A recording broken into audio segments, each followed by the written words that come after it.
और कल जैसे ही हमारे पदकवीर टोक्यो से लौटे, आईजीआई एयरपोर्ट पर जबरदस्त वहां से स्वागत की और उसके बाद पूरे रास्ते विजय जुलूस निकाला गया इन पदकवीरों का। कोई उनका सेल्फी लेना चाह रहा था उनके साथ, तो कोई उन्हें कांधे पर उठाना चाह रहा था। तिरंगा फैलाए लोग यहां पर जश्न मना रहे थे। नीरज चोपड़ा की सुनहरी कामयाबी के पीछे कड़ी मेहनत, लगन और जोश है, जो उन्हें कभी थकने दिया और ना कभी रुकने दिया। बस दिल में एक ही जज्बा था, देश के लिए ओलंपिक में गोल्ड जीतना।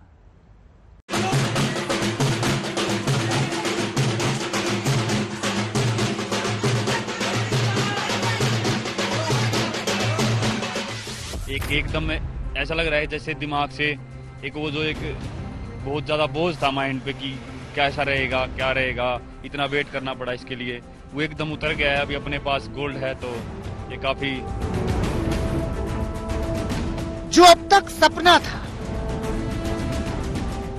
दूर का सपना, वो न केवल सच हुआ बल्कि उसने सोने की ऐसी शक्ल ली कि ट्रैक एंड फील्ड में 121 साल का इतिहास बदल गया। इस जीत के साथ देश भर में जो जश्न शुरू हुआ वो अब तक जारी है, खास तौर पर जब देश गोल्ड जीतने वाले नीरज चोपड़ा के साथ दूसरे पदक वीरों का स्वागत कर रहा है।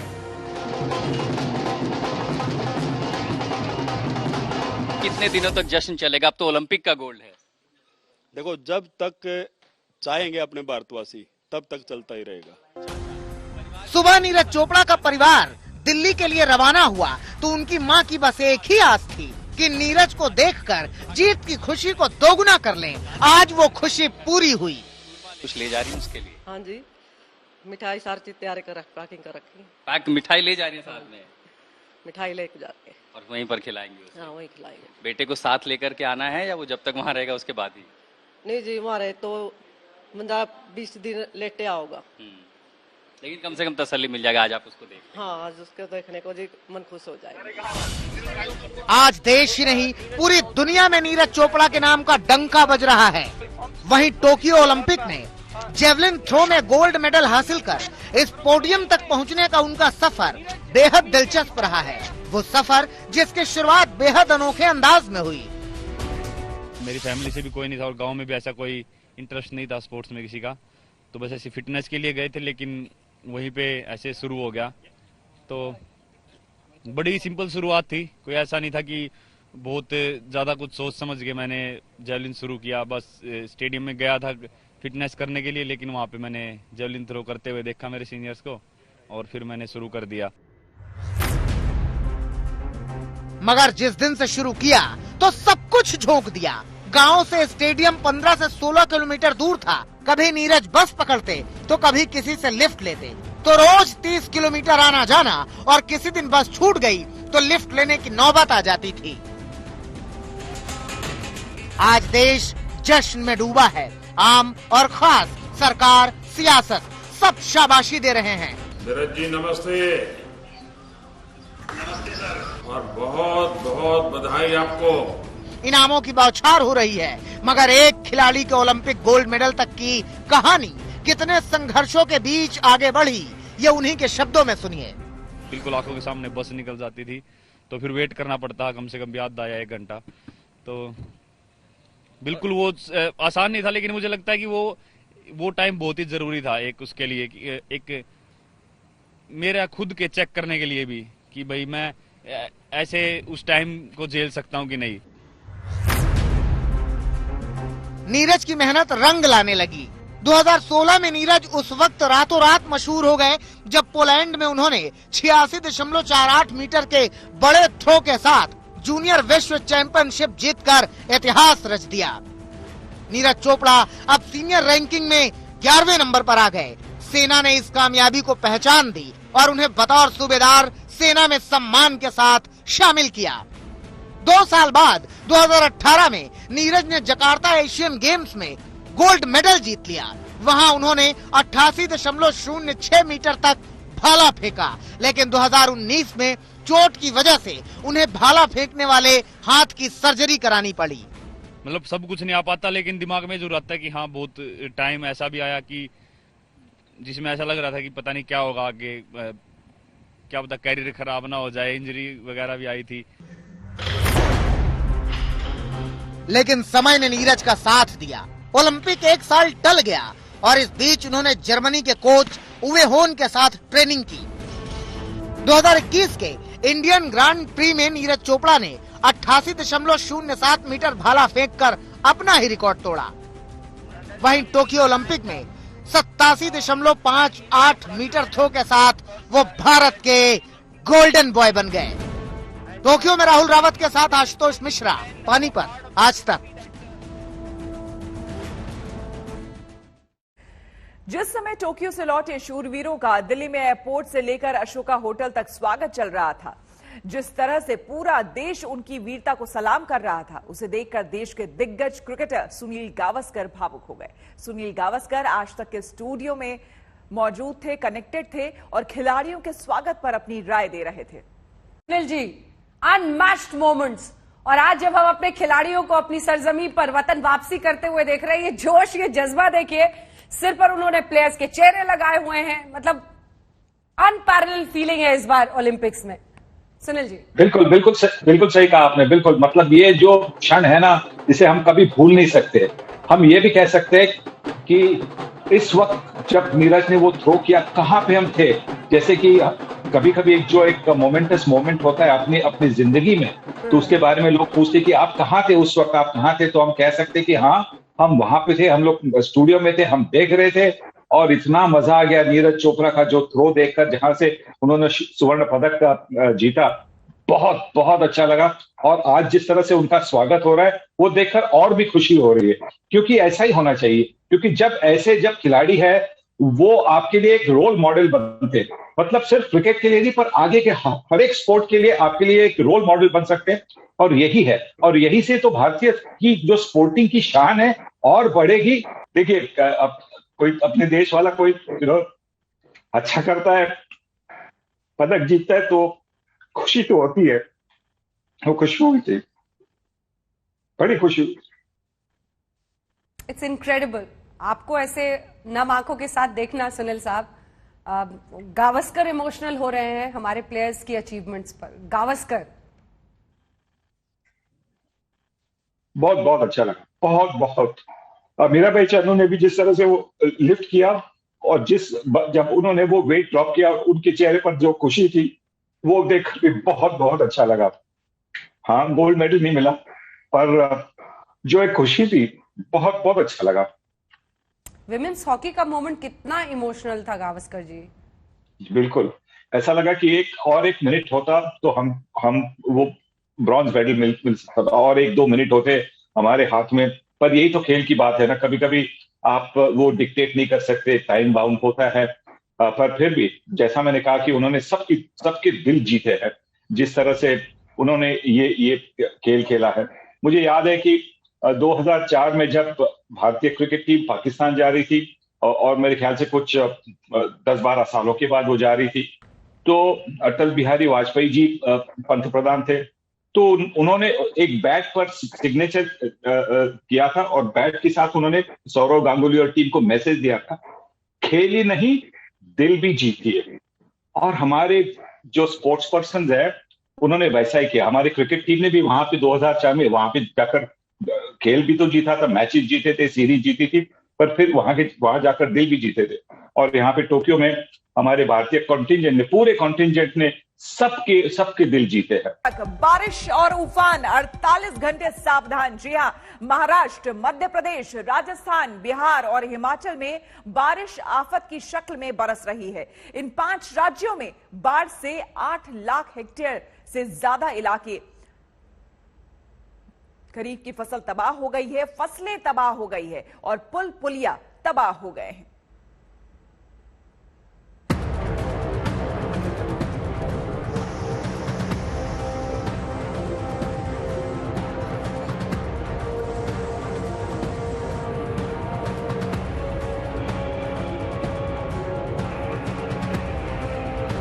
आधे हिंदुस्तान में इन दिनों बारिश और बाढ़ कहर बरपा रही है। हालात ये हैं कि गांव हो या शहर, बाढ़ और बारिश के सामने सब बेबस हैं। जिंदगी की रफ्तार थम गई। पानी का प्रहार ऐसा है जिधर देखो हाहाकार सा मचा है।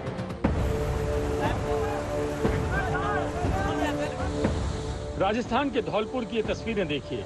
पानी के नीचे उतरने की हाल फिलहाल कोई उम्मीद नहीं है। जरा सी चूक हुई तो विकराल पानी की लहरें काल बन सकती हैं। धौलपुर के एनीकटों में डूबने से 2 लोगों की मौत हो गई। पार्वती बांध तीसरी बार लबालब हो गया है। 2 गेट खोलकर पानी छोड़ा गया तो 3 दर्जन से ज्यादा गांवों का संपर्क शहर से कट गया। ये देखिए कैसे सैलाब के बीच एक सांड पुल के ऊपर से जा रहा था, लेकिन धार की रफ्तार में सांड की ताकत भी फेल हो गई और वो सैलाब के साथ बह गया। धौलपुर में पार्वती और चंबल नदी का पानी तांडव मचा रहा है। 70 से ज्यादा गांव बुरी तरह से बाढ़ की चपेट में हैं। कई लोगों के घर डूब गए हैं और इस दुश्वारी के बीच लोग अपना गांव छोड़ने को मजबूर हैं। राजस्थान के 12 में बाढ़ से घिरे लोगों के लिए किसान महापंचायत के कार्यकर्ता सामने आए। यहाँ बिजली नहीं आने से 7 दिन से आटे की चक्की बंद है। गांव वालों के पास खाने पीने के सामान की किल्लत हो रही है। किसान महापंचायत के कार्यकर्ताओं ने मानव श्रृंखला बनाकर गांव तक सहायता सामग्री पहुंचाई। राजस्थान में बारिश की मार ऐसी है कि कई शहरों में सैलाब का प्रहार नजर आ रहा है।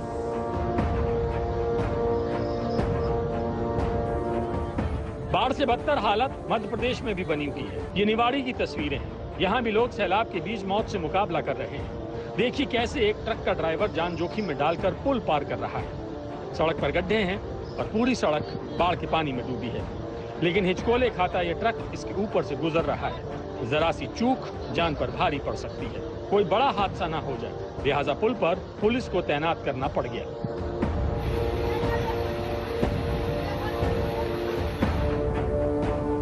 गुना में देखिए किस तरह बाढ़ ने तबाही मचाई है। यहाँ केंद्रीय मंत्री ज्योतिरादित्य सिंधिया ने हालात का जायजा लिया। पूरे शहर में सिर्फ पानी पानी दिख रहा है। सिर्फ गुना में 600 से अधिक मकान धराशायी हो गए।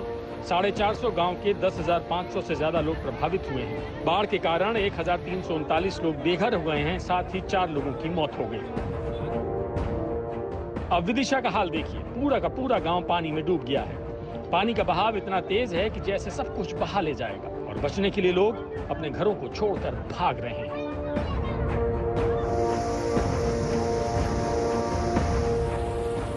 छत्तीसगढ़ के सुकमा में मलगेर नदी जब उफनी तो तस्वीरें बेहद डरावनी थी। पुल पानी की जद में आ गया। पुल से गुजरना नामुमकिन हो गया। मलगेर नदी का जल स्तर बढ़ने से 15 ग्राम पंचायतों का संपर्क टूट गया। आज तक ब्यूरो।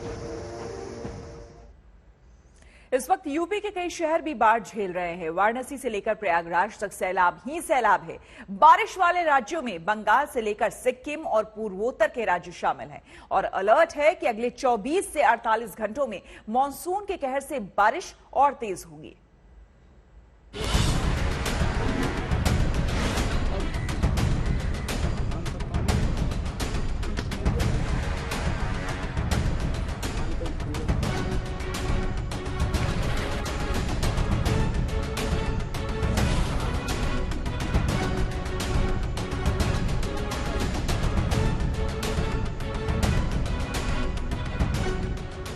ये वाराणसी है, प्रधानमंत्री मोदी का संसदीय क्षेत्र। वाराणसी का एक बड़ा इलाका बाढ़ के पानी में गोते लगा रहा है।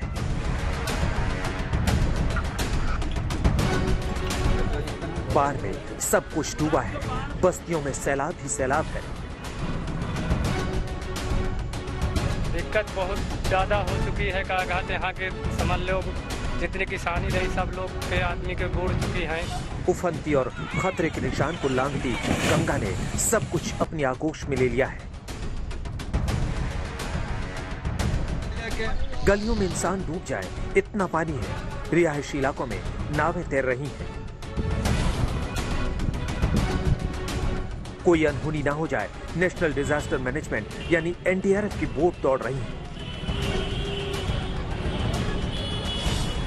हम आपको बता दें कि गंगा यहां खतरे के निशान से भी 10 सेंटीमीटर ऊपर बह रही है। काफी लोग घरों में कैद होकर रह गए हैं, तो बड़ी संख्या में पलायन भी हो रहा है।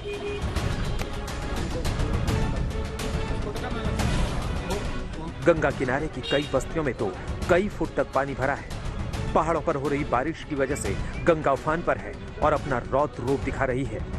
वाराणसी में गंगा किनारे और गंगा की सहायक नदी वरुणा के किनारे बसे हजारों घरों में बाढ़ का पानी घुसने से जल प्रलय जैसे हालात पैदा हो चुके हैं।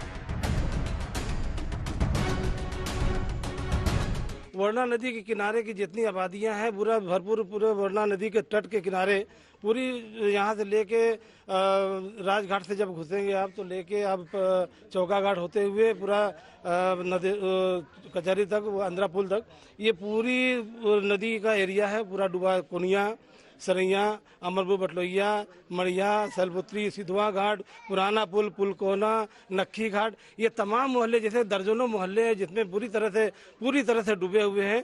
और आपने देखा होगा कि पूरे यहाँ तक घर तक नहीं दिख रहे हैं। बगल में हमारी मकान है, इसी जगह रहते हैं। पानी में आ गई है घर पे, कोई सरकार से मदद तो मिली नहीं है, न कोई ऐसा भी कोई मदद किया। घर में पानी आ गया, लोग यार और भटक कर सोते रहे हैं रोड पर। हम लोग सोच रहे हैं कि कम से कम कोई भी मदद तो मिल जाए सरकार से, लेकिन कोई सुनवाई नहीं है अभी तक। वाराणसी में वरुणा नदी के किनारे बुनकर और मजदूर बहुल इलाके सरैया, अमरपुर, बटलोहिया, शैलपुत्री, सिंधुआ घाट, नक्खी घाट, पुराना पुल, कोनिया, पुलकोहना और दीनदयालपुर के लाखों लोगों की हालत ज्यादा खराब है। वहीं गंगा किनारे सामने घाट इलाके की तकरीबन आधा दर्जन कॉलोनियों में भी बाढ़ का पानी घुस चुका है। हजारों घर बाढ़ के पानी में डूबे हैं। यहाँ पे बाढ़ दिन पर दिन बढ़ता जा रहा है लेवल। एक तो कोरोना महामारी, ऊपर से बाढ़ का बढ़ता पानी, बीमारियों का खतरा डबल हो गया है। कोरोना महामारी अभी थोड़ा विस्तार ली है, उसके बाद ये बाढ़ का पानी आ गया है जिससे जल स्तर काफी बढ़ गया है। लोगों को खाने पीने सारी व्यवस्थाओं से परेशान है। और अभी आपका परिवार कहाँ रह रहा है? हमारा परिवार इस वक्त मदरसे में एक प्राइमरी स्कूल में रह रहा है जी। तो वहाँ क्या व्यवस्था है? ठीक, कोई प्रशासन की तरफ से कोई व्यवस्था नहीं है। ये देखा जाए तो सिर्फ ये रजाई और कम्बल खाने का सिर्फ 2 टाइम देते हैं। अब भाई जो है आज से स्टार्ट हुआ है। तो सरैया में रहते हैं वही नदी के तीरे, और बाढ़ तो हर साल आता है। पार्सल नहीं था तो ठीक रहा, अब की फिर आया बहुत ज्यादा। हम लोग 3 बजे भोर में निकले हैं। खाना कब आप अंतिम बार कब? सुबह से अभी खाना नहीं मिला, अब बनेगा तो खाना मिलेगा। खाना प्रयागराज में सैलाब ही सैलाब।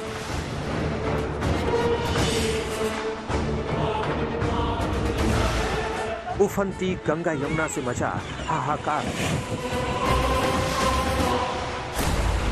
और अब संगम नगरी प्रयागराज के हालात भी देख लीजिए। गंगा और यमुना के जलस्तर में लगातार बढ़ोतरी हो रही है। प्रयागराज में कछारी इलाके में बने हजारों घरों में बाढ़ का पानी घुस चुका है। राजापुर, सलोरी, बघाड़ा, करेली और दारागंज जैसे निचले इलाके भी डूबे हुए हैं। सैलाब के बीच जिंदगी की एक बड़ी जंग चल रही है।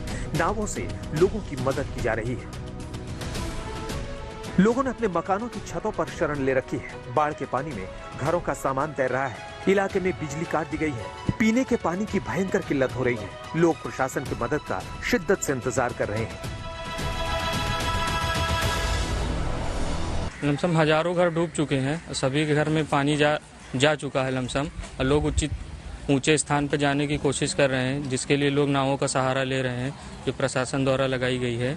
उसकी मदद से लोग अपने सामान निकाल के ऊंचे स्थान पर जा रहे हैं। और सभी के घरों में लमसम पानी भर चुका है और बिजली भी नहीं है। पीने के पानी की भी समस्या है लोगों के। और भी जिनके घर में वृद्ध हैं, बूढ़े हैं, बच्चे हैं, उनके डेली के कार्य के लिए पानी की, जो साफ पानी पीने के लिए, नहाने के लिए और भी उचित कारणों के लिए पानी की दिक्कत हो रही है। औरैया के बाढ़ग्रस्त इलाके में सेना ने पहुंचाई मदद। औरैया के 24 से ज्यादा गांवों में बाढ़ से हाहाकार। औरैया में भी बाढ़ ने तबाही मचा रखी है। हालात ज्यादा बिगड़े तो राहत सामग्री पहुंचाने के लिए हेलीकॉप्टरों से सेना ने मदद पहुंचाई।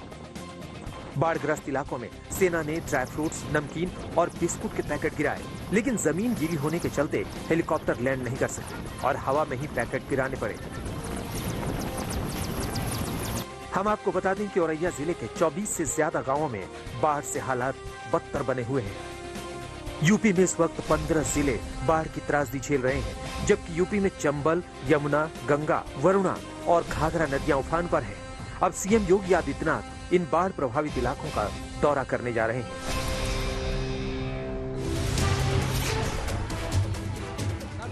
बाढ़ से हालात यूपी के कौशाम्बी में भी बदतर है। यमुना नदी में बाढ़ आने से 6 गांवों का संपर्क टूट चुका है।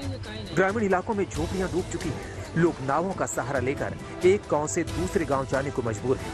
यमुना में आई बाढ़ के कारण कछारी इलाके में बोई गई किसानों की फसल भी बर्बाद हो गई है। लोग इस बाढ़ से बेहद परेशान हैं और मदद के इंतजार में हैं। यूपी में गोंडा से लेकर मिर्जापुर तक, हमीरपुर से लेकर बांदा तक बाढ़ ही बाढ़ है।